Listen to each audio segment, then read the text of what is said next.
ഇന്ന് ശബരിമലയിൽ പമ്പാ തീരത്ത് അയ്യപ്പ സംഗമം നടക്കുന്നു. ഡൽഹിയിൽ അയ്യപ്പ സംഗമവും അയ്യപ്പ ജ്യോതി നടക്കുന്നു.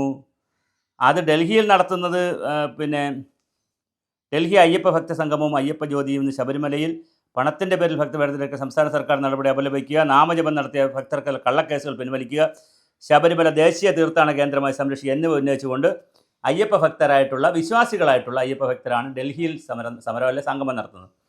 അപ്പോൾ ഡൽഹിയിൽ അങ്ങനെ സംഗമം നടക്കുന്നു, ഇവിടെ ഇങ്ങനെ സംഗമം നടക്കുന്നു. അപ്പോൾ വ്യത്യസ്തമായ സംഗമങ്ങൾ പല സ്ഥലങ്ങളിൽ നടക്കുന്നുണ്ട്. അതുപോലെ തന്നെ ഇതിനിടയിൽ അയ്യപ്പസ്വാമിയുടെ അനുചരമില്ലാതെയാണ് ആഗോള സംഗമം നടക്കുന്നത് എന്ന് വ്യാപകമായ ആക്ഷേപം വന്നിട്ടുണ്ട്. ചുരുക്കത്തിൽ അയ്യപ്പ സംഗമം വളരെ വളരെ വളരെ ഗൗരവതരമായ വിവാദങ്ങളിലേക്ക് പോയിട്ടുണ്ട്. തമിഴ്നാട്, ആന്ധ്ര, കർണാടക, തെലുങ്കാന, ഡൽഹി സർക്കാരുകൾ ഔദ്യോഗികമായി ക്ഷണിച്ചെങ്കിലും തമിഴ്നാട്ടിൽ നിന്നുള്ളവരല്ലാതെ വേറെ ആരും വന്നില്ല എന്നുള്ളതുമുണ്ട്. ഇതിനിടയിൽ മറ്റൊരു വിവാദം വന്നിരിക്കുന്നത് ആഗോള അയ്യപ്പ സംഗമത്തിന് ദേവസ്വം ഫണ്ട് ചെലവിടുന്നത് പറ്റില്ല എന്ന് ഹൈക്കോടതി പറഞ്ഞിരിക്കുകയാണ്. അപ്പോൾ ഹൈക്കോടതി പറഞ്ഞിരിക്കുന്നത് ഇന്ന് നടക്കുന്ന ആഗോള സംഗമ സംഭവത്തിൽ പങ്കെടുക്കുന്ന ജീവനക്കാർക്ക് യാത്രാപ്പടിയും മറ്റ് ചിലവുകളും മലബാർ ദേവസ്വം ഫണ്ടിൽ നിന്ന് നൽകുന്നത് ഹൈക്കോടതി വിലക്കി. അപ്പോൾ ചുരുക്കത്തിൽ വലിയ വിവാദമാണ്. ഇനിയിപ്പോൾ 20,000-ഓളം പേർ പങ്കെടുക്കുന്ന അയ്യപ്പ ധർമ്മ വിജയം എന്നൊക്കെ പറഞ്ഞിട്ട് വിശ്വാസി സംഗമം പന്തളത്ത് നടക്കുകയാണ് 22-ന്. അപ്പോൾ ചുരുക്കത്തിൽ ഇതൊരു വലിയ വിവാദമായിരിക്കുകയാണ് ശബരിമല വിഷയം. ഡൽഹിയിൽ നിന്ന് നടക്കുന്നത് വിശ്വാസികളുടെ വേറൊരു സംഗമം, അത് അയ്യപ്പ ദേവസ്വം ബോർഡുമായിട്ട് ബന്ധമില്ല. ദേവസ്വം ബോർഡ് നടത്തുന്നൊരു സംഗമം നടക്കുന്നു. അതിൽ മുഖ്യമന്ത്രി അടക്കമുള്ള ആളുകൾ, പല മന്ത്രിമാരും മുഖ്യമന്ത്രിമാരും ദേവസ്വം പ്രസിഡൻ്റൊക്കെ പങ്കെടുക്കുന്നു. ദേവസ്വം ഫണ്ട് ചെലവിടുന്നത് ഹൈക്കോടതി തടഞ്ഞുകൊണ്ടുള്ള ഉത്തരവ് വരുന്നു.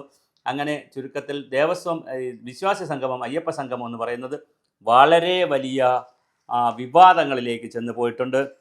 പിന്നെ അതുപോലെ തന്നെ നമ്മുടെ ഇവിടെ ശബരിമലയിൽ നടക്കുന്നതിന് ദേവസ്വം മന്ത്രി വി എൻ വാസവനുണ്ടാവും, മുഖ്യമന്ത്രി ഉണ്ടാവും, തമിഴ്നാട് മന്ത്രിമാരായ പി കെ ശേഖർ ബാബു, പളനിവേൽ ത്യാഗരാജൻ എന്നിവർക്കൊപ്പം സംസ്ഥാന മന്ത്രിമാരായ Rajan, Roshi Krishnankutty, K B Ganeshkumar, A K Saseendran, Veena George, Saji Cherian തുടങ്ങിയ പ്രമുഖരൊക്കെ പങ്കെടുക്കും. 3500 പേരാണ് അവിടെ പ്രവേശനമുള്ളത്. മറ്റത് 20,000 പേരാണ് വരുന്നത്. ചുരുക്കത്തിൽ വരുന്ന 2-3 ദിവസക്കാലം കേരളത്തിൽ അയ്യപ്പനെക്കുറിച്ചുള്ള വിവാദങ്ങളാണ് വരുന്നത്. ഇതിനെ തുടർന്നുണ്ടാകുന്ന ഇനി ബാക്കി വിവാദങ്ങൾ, ഇത് കഴിഞ്ഞിട്ട് ആരൊക്കെ പങ്കെടുത്തില്ല, അവിടെ എന്ത് സംഭവിച്ചില്ല എന്നുള്ളതിനെ സംബന്ധിച്ചൊക്കെ വലിയ വിവാദങ്ങളായിരിക്കും വരുന്നത്. ശബരിമലയുടെ മാസ്റ്റർ പ്ലാനുമായി ബന്ധപ്പെടുത്തി എന്തെങ്കിലും ചർച്ച ചെയ്ത് നടക്കുമോ എന്നറിയില്ല. വിശ്വാസ സംഗമത്തിൽ ഓരോരുത്തരും എന്താണ് പറയുക എന്ന് നമുക്കറിയില്ല. എന്തായാലും നടക്കട്ടെ. സർക്കാർ ഒരു സ്പോൺസേർഡ് പരിപാടി നടക്കുന്നു. ബാക്കി എന്തായാലും കാത്തിരുന്ന് കാണാം എന്താണ് സംഭവിക്കുക എന്ന്.